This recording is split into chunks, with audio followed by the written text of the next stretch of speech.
What's going on, guys? Welcome to the channel. My name is Gagesta and I am here today with all of my game knowledge and experience to show you guys the best way to start a 7 Days to Die world. I guess I'd like to call this a little bit of a beginner's guide. So let's jump right into this. Now when you start, you're going to notice this tutorial challenge on the top of your screen here. And you're just going to want to go through, and these are actually the new challenges and stuff like that. This is a whole new system we got here. But you're going to just want to go ahead and get all of your challenges done. Okay, now once you finish your tutorial, it's going to send you to a trader location. But first, it actually gives you 4 points, right? Okay, so we got 4 points to work with here. Now I believe, in my opinion, the best things to put your points into first is going to be Pummel Pete, because that's your first weapon, is your club. Now the next thing I like to put my stuff into is the Daring Adventure. So this actually allows you to get better rewards for doing your quests from the trader. So that's always good to get early on. I like to get some points going into Motherlode. That way we are able to get more resources out of, stones or iron or wood, anything like that. Any materials you might need. Okay, and then the last one is going to be Advanced Engineering. And this is going to make it so you actually find the magazine books, because it's all magazine based now. So you need to find so many books, say workbench, right? Workstations. You need Forge Ahead books to unlock, crafting your workbenches and stuff like that. Workbenches are very important in this game.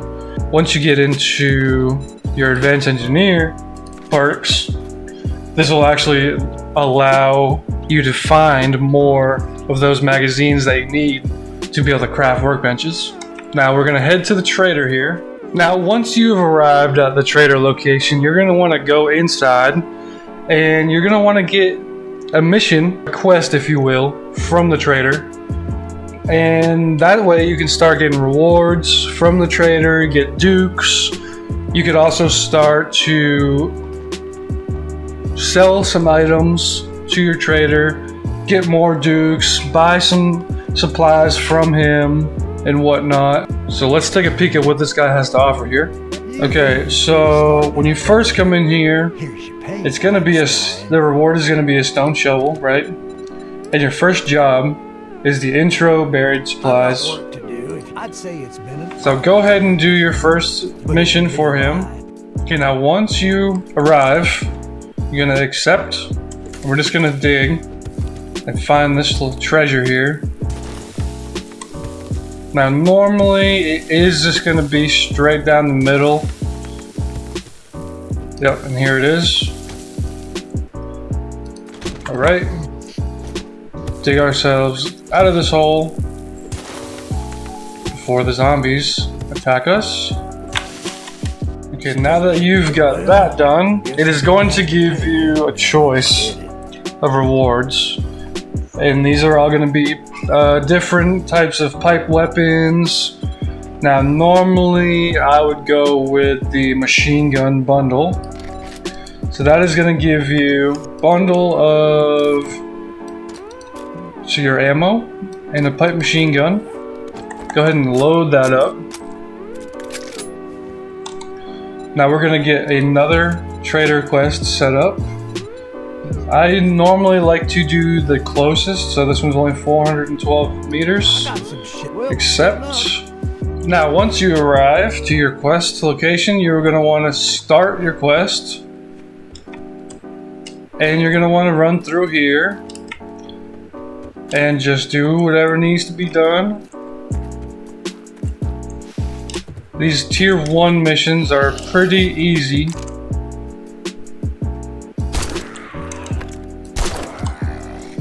There should only be a couple of zombies for these first couple tier 1 missions that you're doing.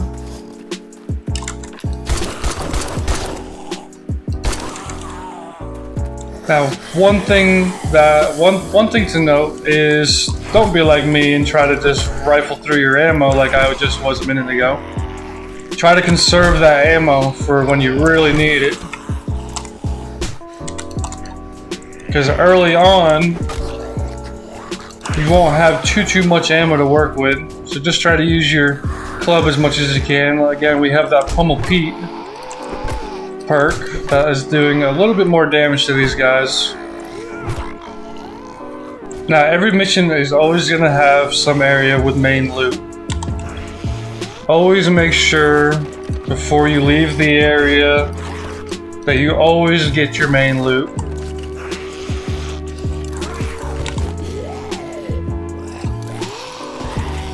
And as the tiers get higher and higher for your missions, the better rewards that you're going to get. Okay, now that we have successfully completed our mission, we have to go back to the trader, turn in our quest, get our rewards. Alright, we are here in... Okay, so our rewards that are being offered, it'll always be 5, right?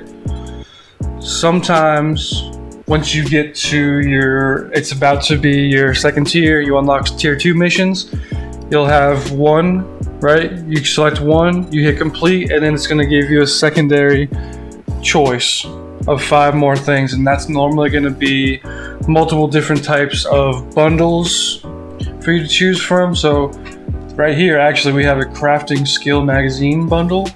We're always going to get those because, once again, magazines are very important.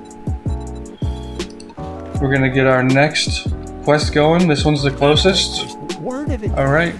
Okay, so now that we know how the trader works, it's time to get a base established. And we're going to want to get somewhere relatively close to the trader. That way you can depot close by and you can just keep coming here fast. There's no... In the beginning, you don't have any vehicles or whatnot. Now, after so many missions, once you get all of your trader missions, your tier 1 trader missions done, he will actually give you a bicycle, so that's going to come in very handy for getting around and getting to your next objectives. So let's go find ourselves a nice little pre-built POI somewhere that's very close by, maybe like a garage or something like that. Now, as you guys can see, here is my trader, and there's not actually a town close by, but if you look at over here, we do have our town. So we're going to find an area here, and we're going to build a base. Okay, so we have found a nice little shed for our starter base, and we're just going to want to probably take that door off on the side there, keep the garage door, and we'll probably just fortify this thing up just a little bit, put some storage in here. And once we get our workbenches and stuff like that, we'll also throw those in here, forges, stuff like that. Okay, so this is actually locked, which is a bummer that this is locked, but that's all right. This works. Make sure to loot everything in here, if there's anything. And we're just gonna go ahead and break all this stuff in here to get this all out of the way. Okay, so now that we've got this cleared out, we're probably going to want to bash these windows out here and make these something a little bit stronger. Probably just put a full block here. So we've got our windows broken out. We're just going to replace these with full blocks and go ahead and upgrade these to wood.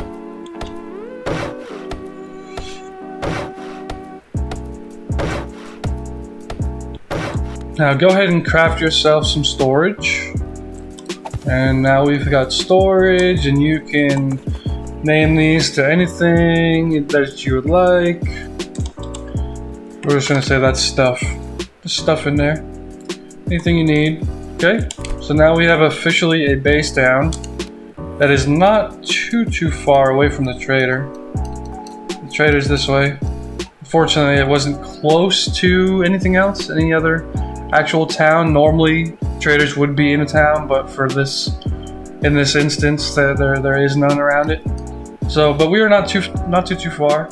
Now, when you guys are out there scavenging the worlds, you come across buildings and houses and all that kind of stuff. It is pretty important early on to check the toilets. I know this sounds crazy, but getting murky water, any water, any kind of murky water, or you know, you can check your kitchens. Your kitchens will also have water and food. Food is big early on. Also, another thing for the toilets is there is a slight chance that you can find an M9 pistol, and that's very big early on. Okay, now we're gonna break through here, search the place up. Okay, so here is the kitchen. These are always good to search up. Coffee grounds you normally find in your coffee makers. So if you take your water and your coffee beans and you put them into a fire, you could actually make coffee, and coffee will give you better stamina and stuff like that.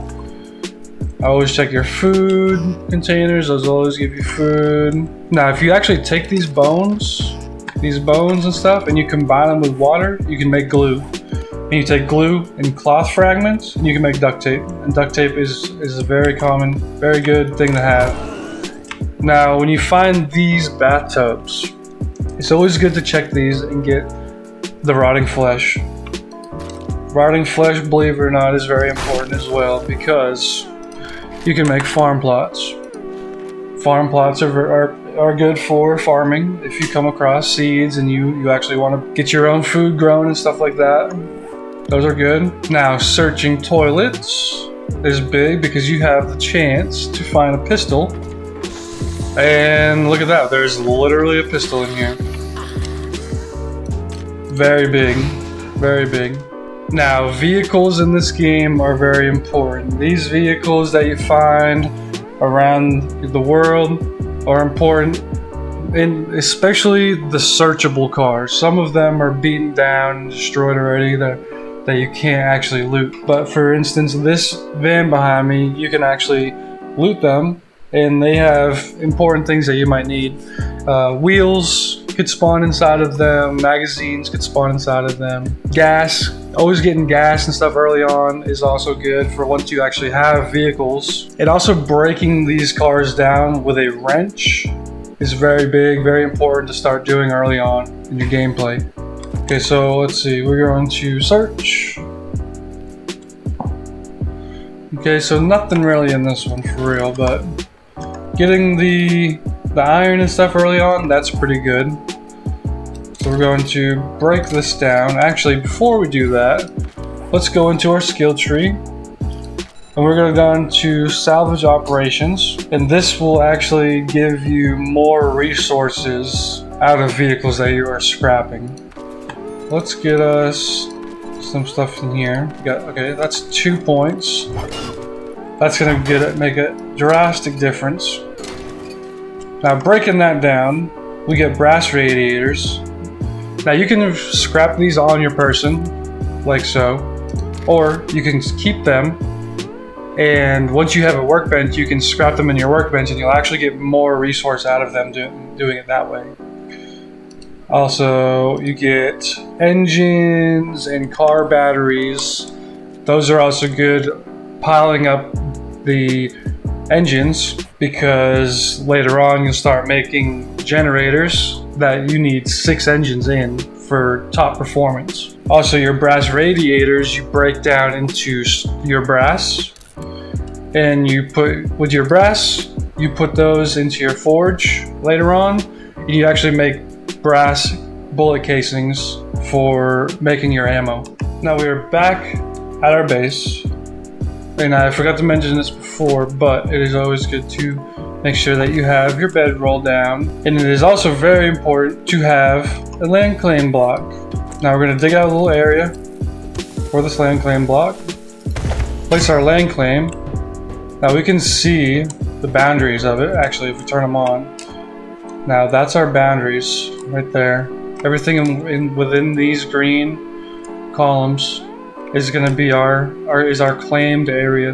Land claim is important, especially if you're built into a random POI, because if you start a mission, say you get a mission and it actually brings you to this POI, and you start the quest, your base will actually go back to its default state and you will lose everything that you have here. So we've got ourselves workbench and our forge. Now the way forges work is you just put your things that you're smelting in these two areas, right? Most things that you need for crafting in your forge is clay. So we got clay in here. We got our metal in here. We can start smelting this stuff down, and we can actually start making forged iron. And forged iron is good for lots of things, lots of different kinds of crafting. And then we come over to our workbench, and here's where we craft a lot of our things. We need a lot of stuff here. Then we can scrap our radiators for our brass. Office chair, those are always good to pick up in houses. You scrap those, you get leather. Leather is a big component in this game as well. Okay, now our inventory is pretty full at the moment. This game has a cool feature here where you hit this, move all items to loot container. So you hit this and it'll all move over, right? And then say you have this one. So let's see, we'll have some, we got this and this. Got a couple things. Now say we have all this in our inventory, right? We can just go ahead and click this and it'll move everything that is already in here. So there's already stacks of this inside of our container. I'm gonna hit this and it will auto stack it into where with those items. And we also have a sort container icon button that we can press, and this will actually sort everything. Makes it nice and neat for you. Okay, so here we have found ourselves a destroyed chemistry station and chemistry sets. Now these are good for finding acid, and acid is a very big component in this game as well. You need acid to build your chemistry stations later on when you're able to craft them. Also, they are good for making wheels for your vehicles later on. Okay, so let's search these. Okay, and look at that. We got 2 acid right here. Very big. We actually got antibiotics. That's really big too. Antibiotics are used for when you have, say you have status effects in here and you get hit by zombies and you start getting an infection. That will over time kill you. You take antibiotics. These cure infection by 25%. So if you got 25% infection or less, you take one of these, it'll cure your infection. Now also, breaking tree stumps is a big thing too, because you can actually get honey from tree stumps. I mean, you can also get honey from getting regular trees, but tree stumps actually give you a better percentage of actually getting honey from them. And honey actually cures infection by 5%. And we got honey from that one, see? Alright, cures infection by 5%. Well guys, I hope this video helped you guys on your journey just a little bit, and if it did, make sure to let me know in the comments. And if you guys would like to see more tips and trick type videos, beginner guide type videos, also make sure you let me know about that in the comments. With that being said, I hope you guys enjoyed. Make sure to like, comment, and subscribe to the channel, and I'll catch you guys in the next one. Peace out.